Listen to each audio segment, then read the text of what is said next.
Everyone, कैसे हो आप लोग। Welcome back to my channel. तो मैंने लगा ली है मेहंदी, क्योंकि अभी तीज है, परसों तीज है, तो मैंने सोचा आज से ही स्टार्ट कर देती हूँ। और कल टीचर्स डे भी है, 5 सितंबर है, तो कल टीचर्स डे भी है। तो आप सभी को एडवांस में हैप्पी टीचर्स डे। और आज का जो वीडियो है वो अगेन सपना के ऊपर रिएक्शन है। और सपना के जो हालात हैं अब शायद सुधरने स्टार्ट हो गए हैं, या फिर एक जो चिंगारी बोलते हैं वो शायद जल गई है, जितना आज का जो सपना का वीडियो आया उसके अकॉर्डिंग। तो सबसे पहली बात तो ये कि सपना ने अपने ससुर जी को कॉल किया, वीडियो के स्टार्ट वहीं से हुई। तो सपना ने कॉल किया और बोला कि मैं शिवपुरी आना चाहती हूँ, मुझे मेरा जो हक है वो मुझे चाहिए। तो पहले उसके ससुर जी बोलते हैं कि कौन सा हक चाहिए, क्यों। तो फिर जब सपना बोलती है तो फिर वो जब ये सारी बातें होती तो उनके ससुर जी पूछते ये कॉल रिकॉर्डिंग हो रही है क्या। तो सपना ने बोला हाँ कॉल रिकॉर्डिंग हो रही है, और आपको अपना पक्ष अगर रखना है, आपको अगर कुछ बोलना है तो भी आप बोल सकते हैं, और आप अपना पक्ष रखिए, कुछ भी यहाँ से कट नहीं होगा, सब कुछ अनकट वीडियो डलेगा। तो फिर वहाँ से उनकी जो लैंग्वेज है वो चेंज होनी स्टार्ट हो जाती है। तो वहाँ से थोड़ा सा उनका जो बात करने का जो लहजा है वो थोड़ा सा बदल जाता है।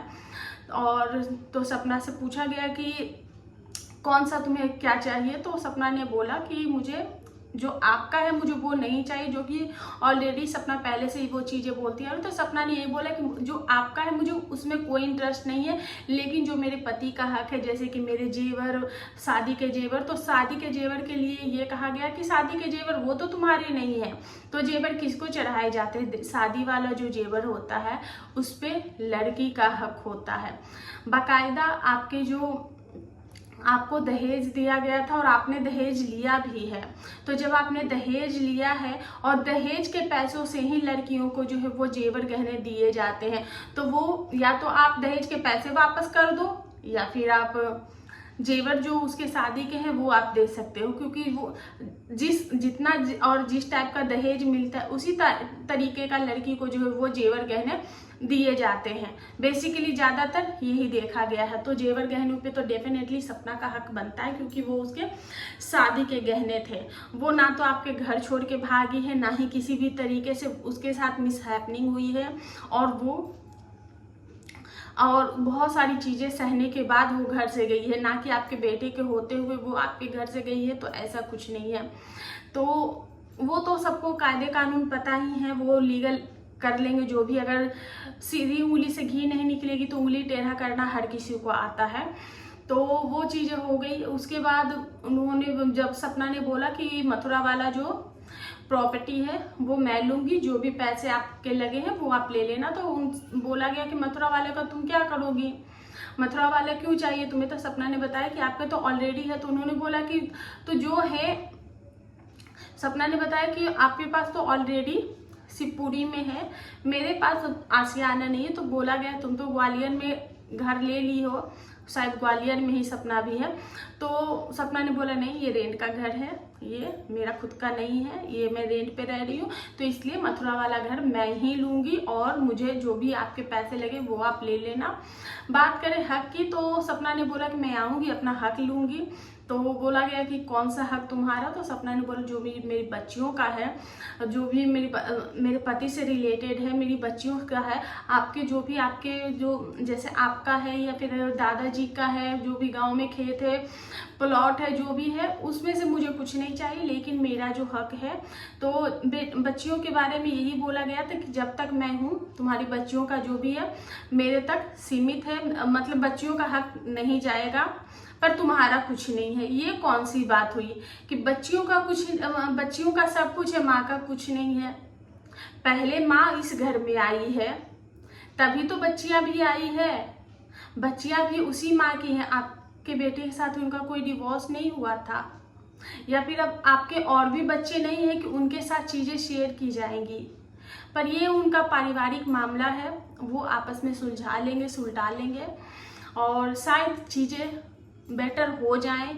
क्योंकि सपना के 2-3 बार वीडियो डालने के बाद परसों सपना ने बताया कि परसों उनका कॉल आया, और फिर आरू से, और उनकी बच्चियों से बात की गई, उनकी सासू माँ का कॉल आया, ससुर जी ने, सासू माँ ने वीडियो कॉल की, बच्चों से बात की, अच्छे से बात की। तो सपना ने यही बोला कि कई बार हम गलतियां करते हैं तो हमें पता नहीं होता, लेकिन कम से कम सामने जब कोई आईना दिखाता है, तो जब आपको सामने से आईना दिखता है, क्योंकि परसों जब सपना लाइव आई थी तो सपना ने बहुत सारी ऐसी बातें बोल दी थी जो कि शायद किसी को पता भी नहीं था, शायद किसी ने उम्मीद भी नहीं की थी। और सपना ने बहुत बहुत सारी बातें, जो अंदर की बातें थे, वो अपना भड़ास जो है, अपना मन का जो गुबार था, वो उसने ऑलरेडी बता दी है।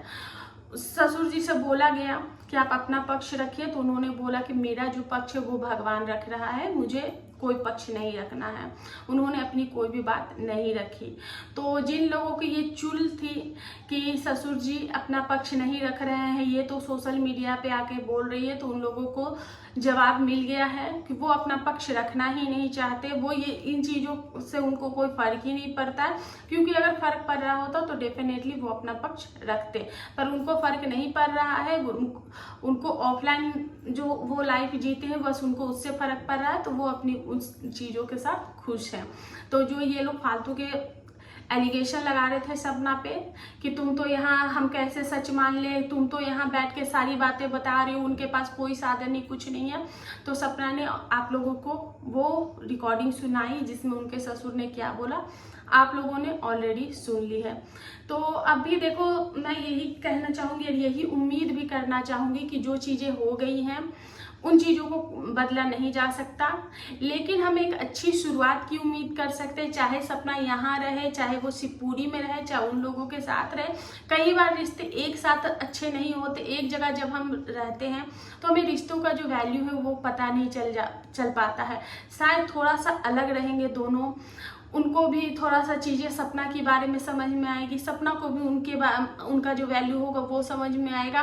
शायद कुछ दिन की दूरियां ही इनके लिए सही होगी, या फिर अलग अलग रह के भी रिश्ते बरकरार रहे, वो ज़्यादा मायने रखते हैं। तो अलग अलग रह के भी रिश्ते बरकरार रखे जा सकते हैं, रिश्ते को अच्छा बनाया जा सकता है। तो हम यही उम्मीद करते हैं कि जो भी हो आगे अच्छा हो, और यहाँ से जो सपना की ज़िंदगी का जो कष्ट का दौर है वो खत्म हो और धीरे धीरे उसकी लाइफ में सुकून आए।